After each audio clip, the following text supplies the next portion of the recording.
Welcome to the Earning Freedom Podcast. I am Michael Santos with michaelsantos.com and prisonprofessor.com. One of the things that I strive to do out here is I use social media to try and spread awareness on why our nation's commitment to mass incarceration is one of the greatest social injustices of our time. And through that work, I frequently interact and connect with some real leaders who help me communicate this message about what it takes to succeed through prison and beyond. You see, that's what our mastermind course is all about. That's why today I am excited to introduce you to a real mastermind. He is maneuvering around with his camera on there. That is Dr. Michael Endres. Dr. Michael Endres and I connected over social media. When I learned about his incredible success story, I asked if he would do the honor of sharing his story with people in prison. So, Dr. Endres, without further ado, why don't you share a little bit about your background and what brought you into the criminal justice system? Well, my background is, mulatto mixed, white and black. Grew up in the Midwest, where there is a lot of mix. There was a lot of white people, a lot of, blacks, some Hispanics. I grew up from a single parent home. My mom raised me. My dad, I didn't know my dad. I had a stepfather who pretty much raised me along with my mom. But I was very aggressive young man. See, I played football. I was, all-star football player. Started playing football when I was in Pee Wee football, and that was where I was able to be really aggressive. And that's kind of how I learned how to communicate, right? Always smart, I did well in school. But I was a mess up. I like to do what I wanted, when I wanted, and how I wanted. Very impulsive as a young man. And so there was really no strong controlling factor on my life. I was pretty much the kind of kid that ran away whenever he wanted to, was out and about, running around with friends, started throwing snowballs at each other at a young age, but basically unruly. Right, the kind that's gonna graffiti. I started using alcohol. Never really touched coke except for to sell it later on in my life. But I was using alcohol, marijuana, listening to music, reggae, dance hall. Trying to be one of those kids that went to the teen clubs. Was trying to chase after girls and want to be tough and fighting all the time, going to college. As a young man, I was unruly. Mm-hmm. And so what brought me in contact with the criminal justice system first was the juvenile criminal justice system, was fighting. So I used to always get into fights at the bar, or not at the bar, but at the teen club or at parties and stuff. A couple of times we got caught underage drinking, getting fines, going in there, got my license suspended, but that slowly progressed into more serious kind of things, right? So when I got older, we started to get fascinated with guns, the menace to society, Nino Brown, New Jack City sort of stuff, thinking we were hard in the Midwest, which, whatever. Mm-hmm. But, it is where it's not where, it's where you at. Mm-hmm. So, we started getting fascinated by guns and wanted money. And so we started to become stick-up kids. Mm-hmm. See, I ran with it, all mixed kids run because, we had, at that time, we had issues with the white kids, although we hung out with the white kids. We had issues with the black kids. Black young men we didn't really mix so we all were mixed kids running together. Started try to, get fascinated with guns, like I said, and start being stick-up kids. So we started robbing drug dealers, people that were selling weed, people that were selling coke. And I had a cousin that sold coke. So what we would do is he would set people up. We would, he would sell them, some dope, and we would go get it and, give it back, share the profits, whatever. And but we all did they lock you up for that? Now listen, the crime that sent me to prison was armed robbery. So what we did is we did a string of armed robberies at establishments, right? And so we did 5 armed robberies, all of us, 3 of us, mass armed robberies. And I was looking at 100. So what happened is my buddy got caught.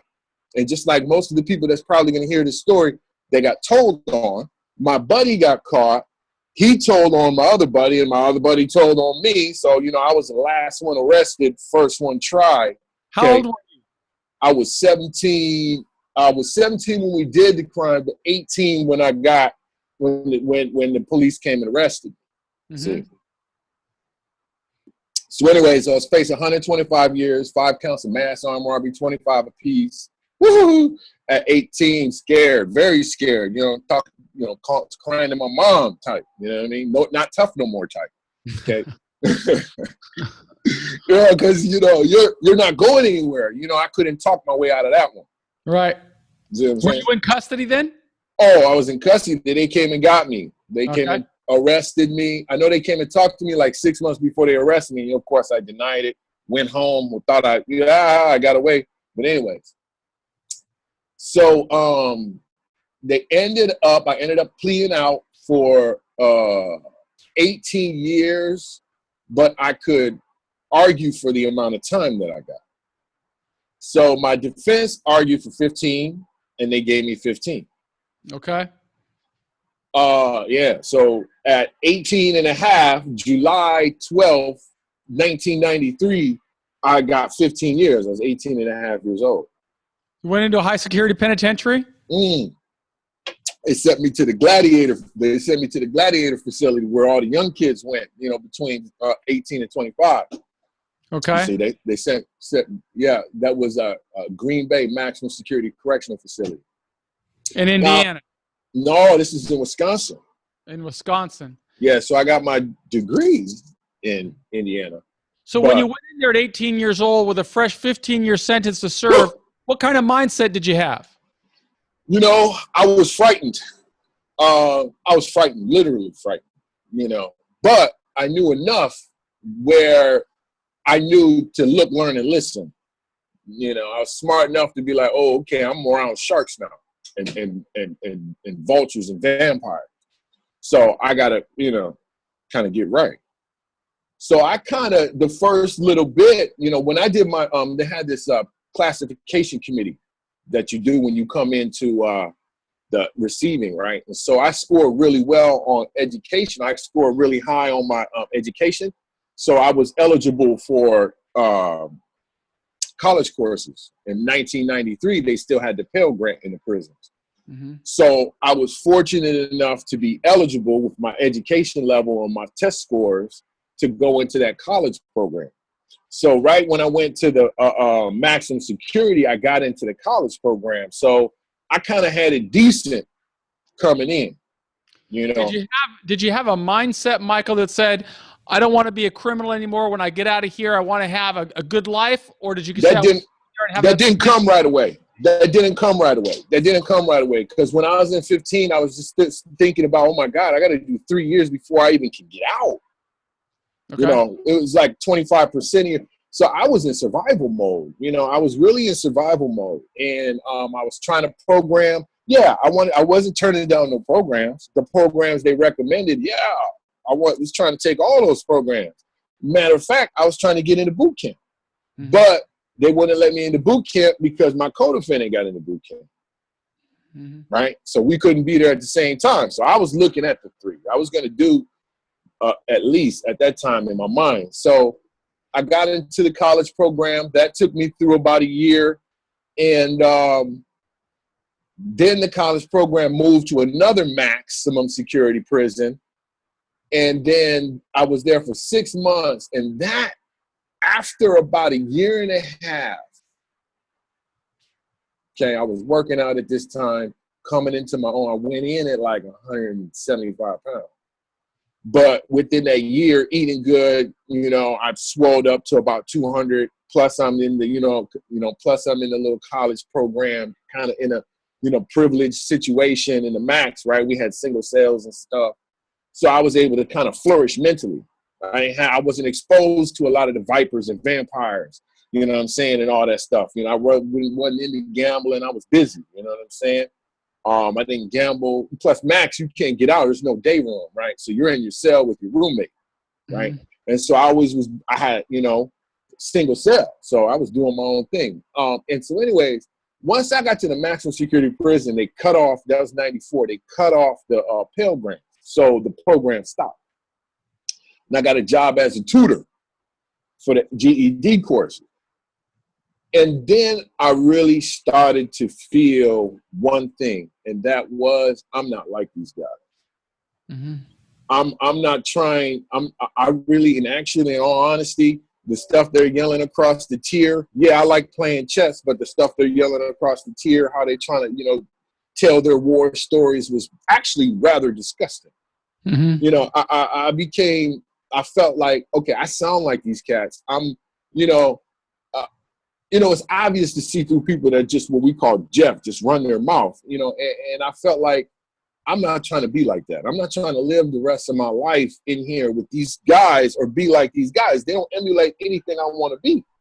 So when I was taking myself physically, working out mentally, you know, I was also, you know, in the college, and then I did the tutoring and stuff. So my mindset was like, okay, I should use this time to start learning something. Right. And then around that time, I got sent to medium security prison, where it's now more open. And I learned in that open medium security prison that I was actually a leader. And I was recruited into a prison gang. Okay. Insane Spanish Cobras. And at that time, I was being a mastermind, but I wasn't on positivity. Okay. You know, I was trying to survive in the joint, doing if you time. Look back, right now you've got a lot of experience. I introduced you as Dr. Michael Endres. Oh, we ain't got there yet. That doesn't get there yet. But what it does show our listeners is that you're not a guy that always made bad decisions. You eventually turned your life around, and that's why I'm so inspired to have you on the show.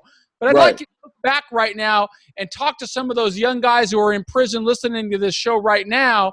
If you were back, if you could put your mind back into that era, what would you have liked to have known from somebody like you, so that you could stay positive even while you're in that environment where so many guys are just focused on survival? Yeah, well, the gang's not the answer. You know, getting into organizations and being, you know, a punk, really, you know, when you're really a part of an organization, they all talk about love and loyalty and all that stuff. But, you know, at any moment, somebody can tell you to do something that's going to mess your time up, right? Because when I got in, I was trying to get out. From day one, I was trying to go home, right? I didn't like being in prison. No one does. Well, the people that do, hey. But the trappings there were gambling. You know, that's how fights start. Getting into organizations, trying to, it's hard not to want to congregate with people. But I think the gang situation, to me, I realized as I rose that you're not your own man, really. You know, you scream that you're a man before you're anything. But at any moment, somebody that's your superior can tell you to do something that's going to make you have to stay in prison another year, catch another case. So I became independent, and, you know, as you know, I got physically bigger, mentally stronger. I was able to resist all that stuff. You know, physically, I wasn't afraid. You know, I could handle myself. And mentally, I was smarter. So I was able to navigate through all that without those trappings, just did my time. How much time did you serve? I ended up doing 8.5 years. What's the greatest accomplishment you achieved while you were during those 8.5 years? I think self-awareness. Self-awareness. And how much education did you come out with? I came out with, so I did a correspondence course in paralegal. I tried to be a jailhouse lawyer, probably like many of y'all. Realized, though, that that's not going to work. Not going to be a Johnny Conquer. Then I did food service, and I worked in the kitchen. So I had like a technical college thing in food service. And then I did that first early on in my time. I did a year and a half of college credits, which gave me a college transcript, which really, if there's anything I want to say the system did for me was give me college credits. You also self-awareness. It helped you realize maybe that you could become something more. Why don't you elaborate a little bit more on what self-awareness meant to you? Well, self-awareness was first not being afraid of looking like a fool, not being afraid of, doing what I think is right. Remember, some of the times when you're running with a group, you sometimes get into that group think mentality, and what they think is what you think. So in my mind, what self-awareness is I was an independent thinker. I wasn't a follower of the flock.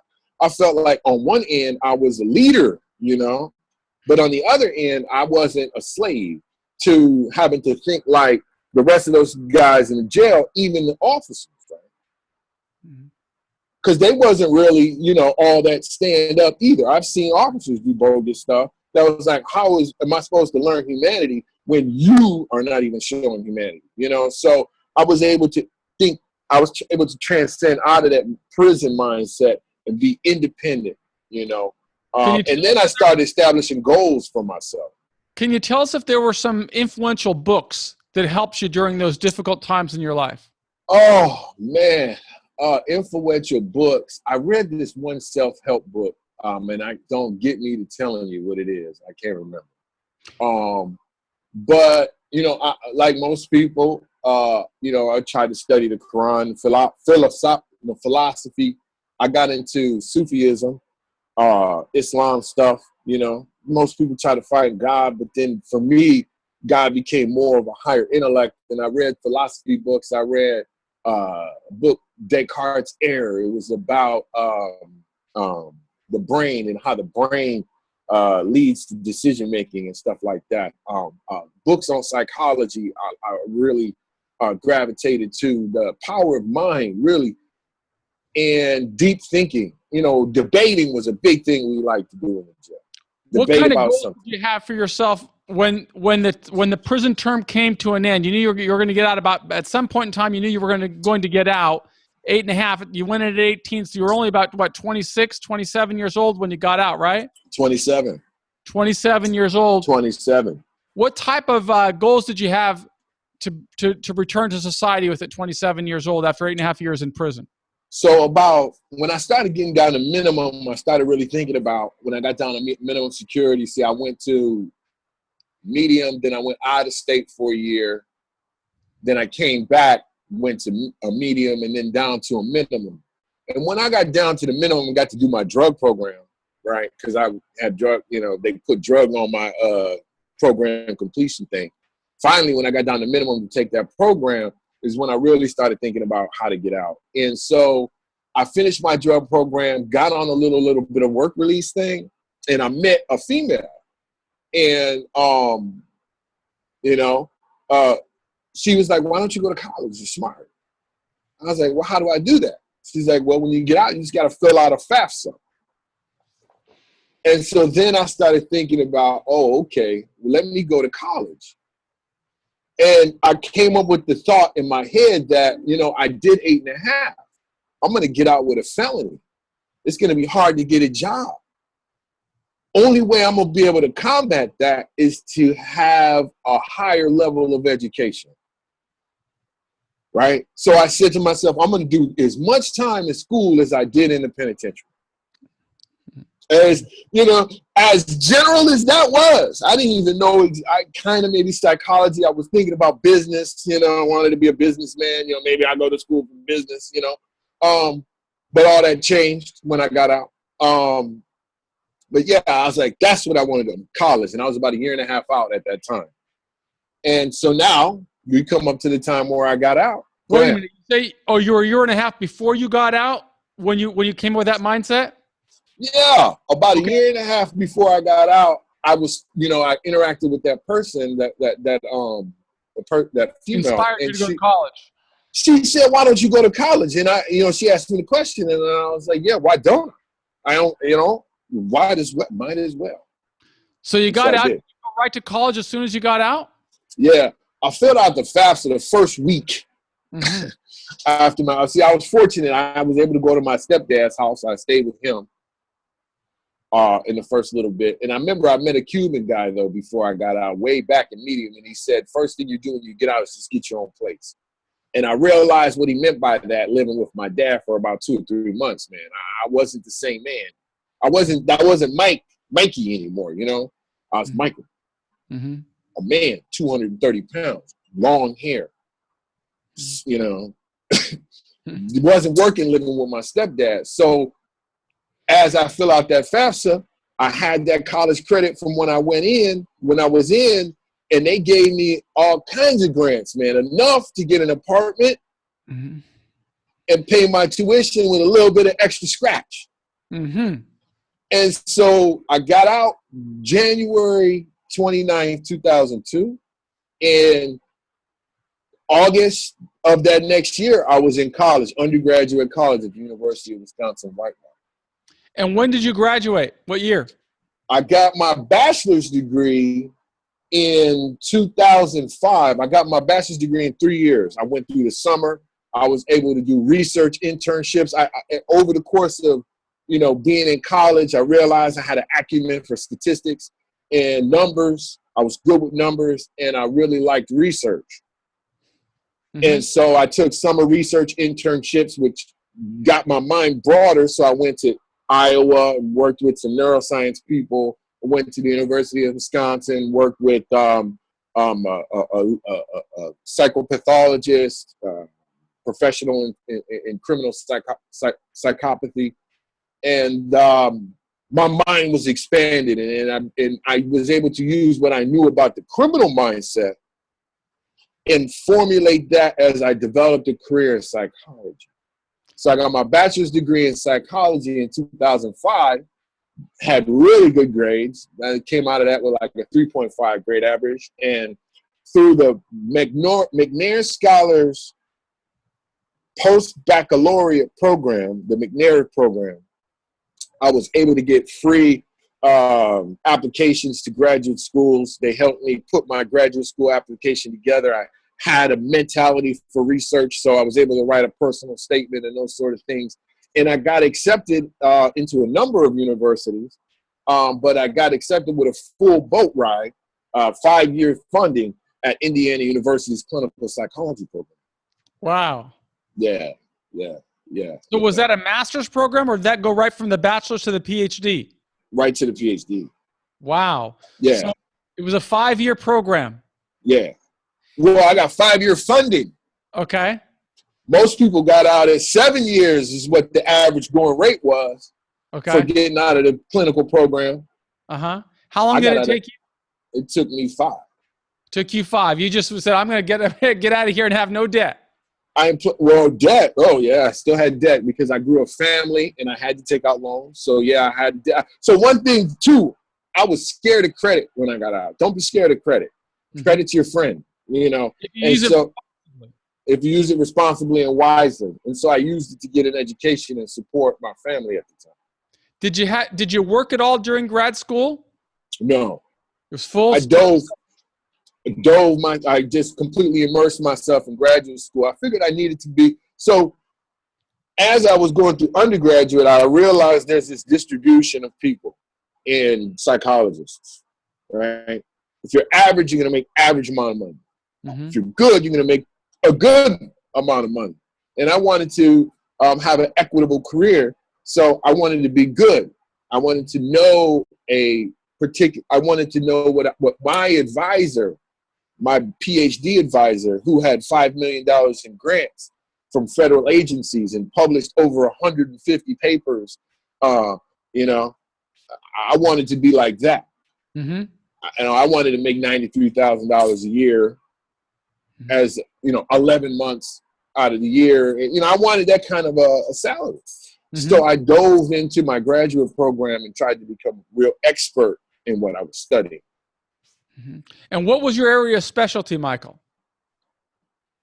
Well, I studied executive control and how it relates to antisocial personality disorder and substance use disorder.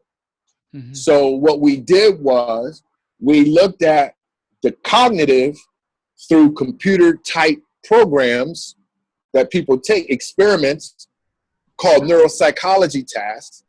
We studied the neuropsychological profile of people with severe antisocial and substance use problems. And having lived with those people, I had a keen insight into how the brain works, impulse control, not being able to delay gratification, not being able to do a long-term cost benefits analysis, mm-hmm. not being able to, when I'm really emotional, stop that mm-hmm. and go another direction, called inhibitory control. And so I know these mechanisms to be true because I saw them in myself and I saw those in others. And I studied deeper into those programs and I developed a mathematical model that characterized both the accuracy and performance for those with high levels of antisociality and substance use disorder. But in addition to that analytical academic background, you do have that real life background that not only helps more people understand it, but I believe that you have a huge influence in teaching people who are living in that type of traumatic environment, how they can use what you have learned and what you have experienced to become better and to overcome struggle. And that's why I wanted you to share your inspiring story with our audience. Well, only just now, actually.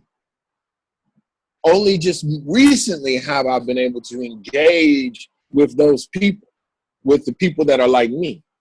Mm-hmm. See, I got my Ph.D. in 2011. Here we are in 2016.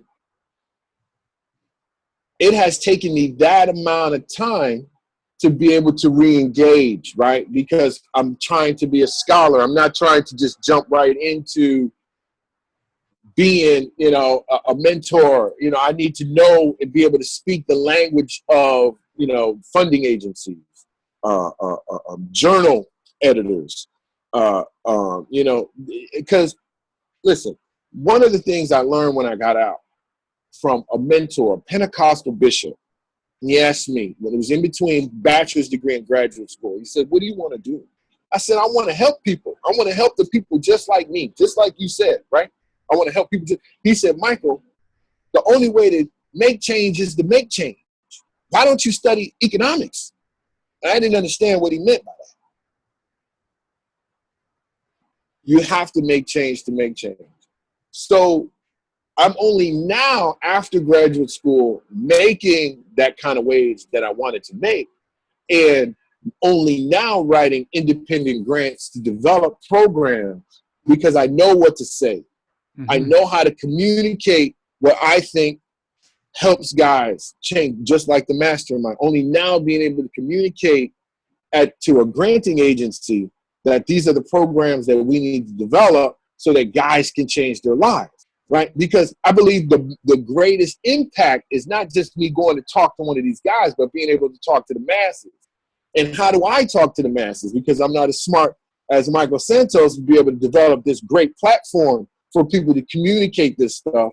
But the way I took my approach was to develop programs, to make those programs that I went through better, because people are more informed, the facilitators are more informed about the real psychological experience from a professional and the real live individual experience from someone with that lived experience. So only recently have I been able to strike in that regard. And I most recently was awarded a $1.2 million grant from the Substance Abuse Mental Health Services Administration to develop a reentry program here in Hawaii. Wow, congratulations, Dr. Endres. That is so inspiring. And I really believe that you are the type of person who can bring the systemic change that we need in our criminal justice system, not just for one person, but for the entire system, so that we can get more people who go into the system in a misdirected way, learning from somebody, a true mastermind who has overcome it and come back successfully so that they're, as you said, making change, but Right. also making a difference in the world and helping more people emerge successfully. Tell us, this grant that you received, Dr. Endres, is that for your organization or for somebody else's organization? So what I do now, I work for the Department of Health, Adult Mental Health Division. I'm a forensic specialist, meaning that I'm embedded in the Courts and Corrections branch that deals with those with mental health and substance use problems that are engaged in the criminal justice system. I also am an adjunct faculty member at the University of Hawaii. So through a colleague of mine, Dr. Michael Wiley, we wrote a grant through the university and were awarded, like I said, $1.2 million over 4 years to start the Honolulu County Offender Reentry Program. So are you developing content and coursework specifically for your organization, or are you purchasing? From soup to nuts. From soup to nuts. We developed the whole framework.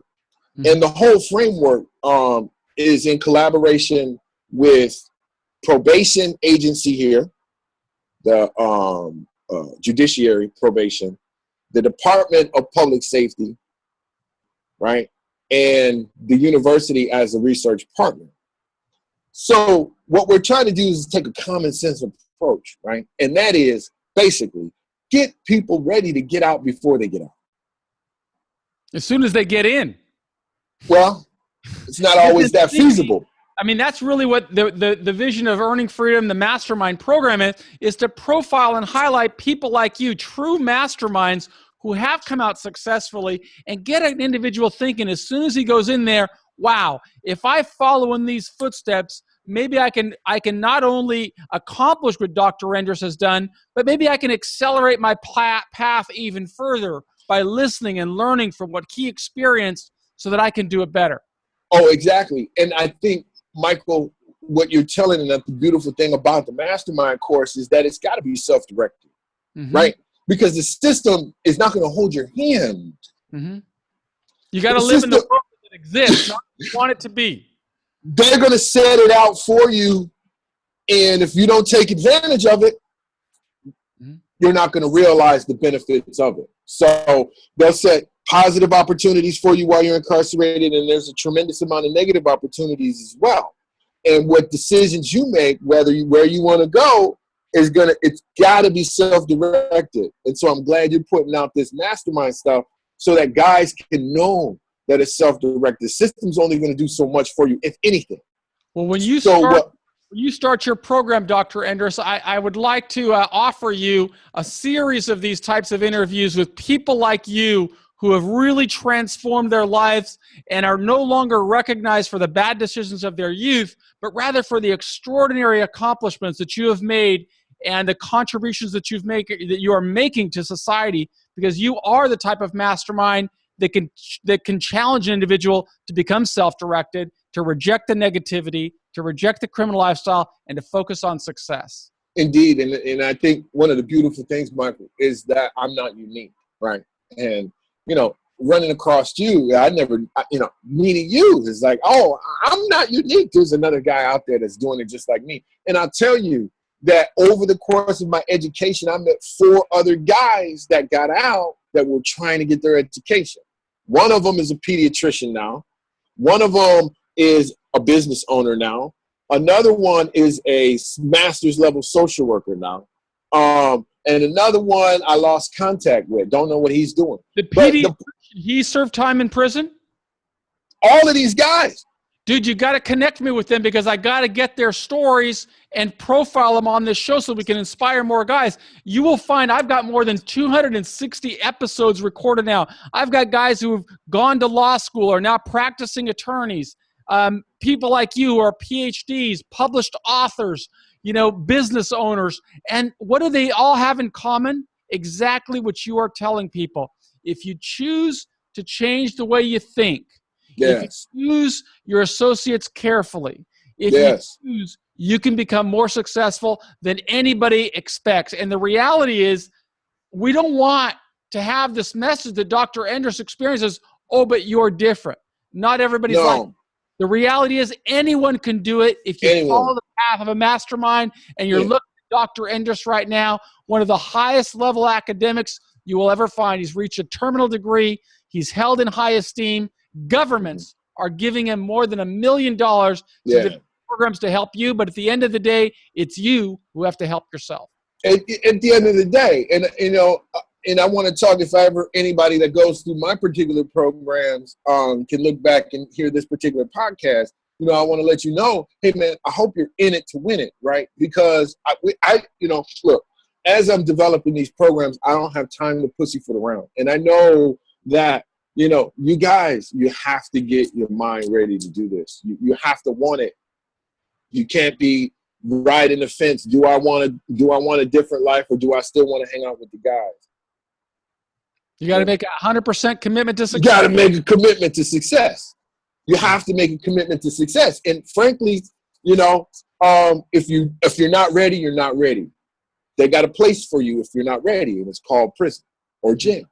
Mm-hmm. Now, if you are ready, I know I have a prescription. We, Michael Santos, have a prescription for you. Step by step, walk through it, and you will see success. I love that. It's not hard, right? It's really not hard. The hardest thing is you, right? The hardest thing is getting over yourself. Yeah. Making that yeah, go ahead.